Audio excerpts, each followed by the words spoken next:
Sahyadri top 10 news या बातमीपत्राचे प्रायोजक आहेत Mac care super speciality hospital Ahmednagar.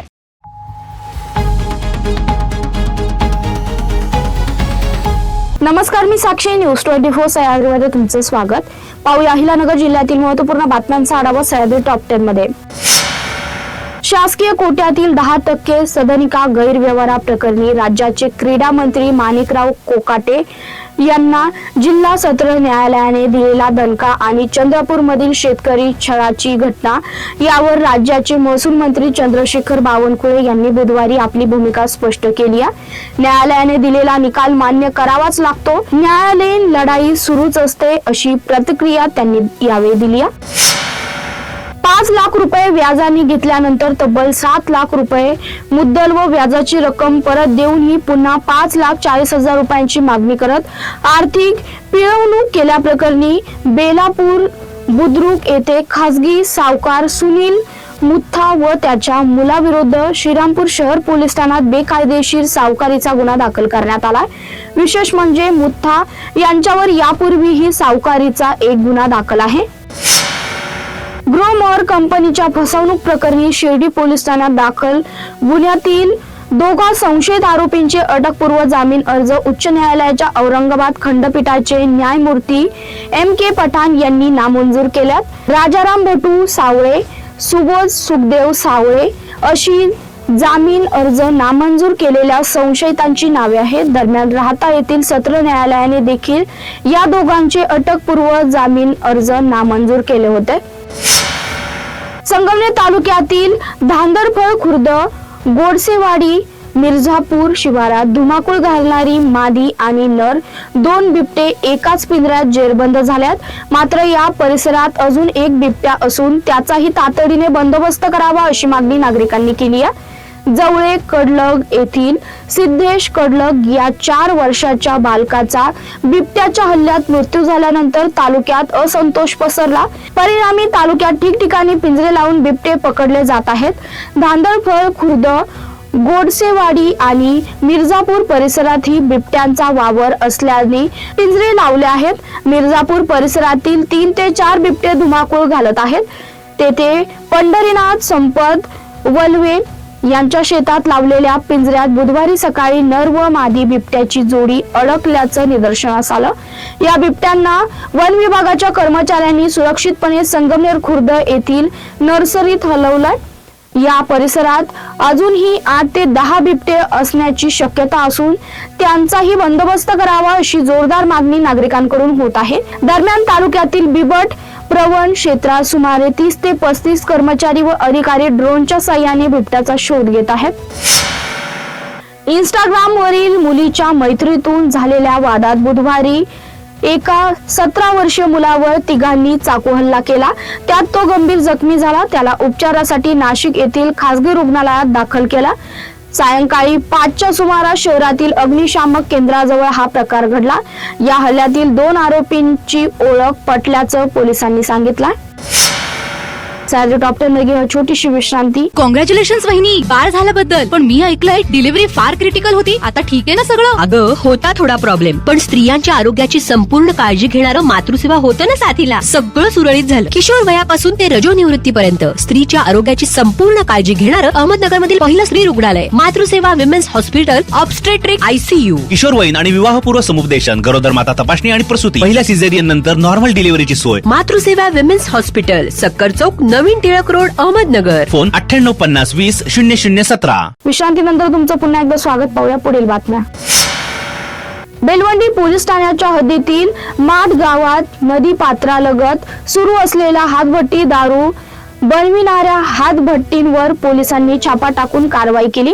या कारवाईत दारूसाठी लागणारे कच्चे रसायन व तयार दारू तसेच साहित्य असा 1,12,000चा मुद्देमाल नष्ट करण्यात आलाय।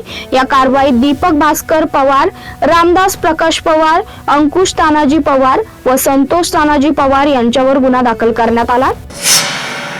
अकोले तालुक्यातील वीरगाव येथे 2 चिमुकल्यांचा विहिरीत पडून दुर्दैवी मृत्यू झाला।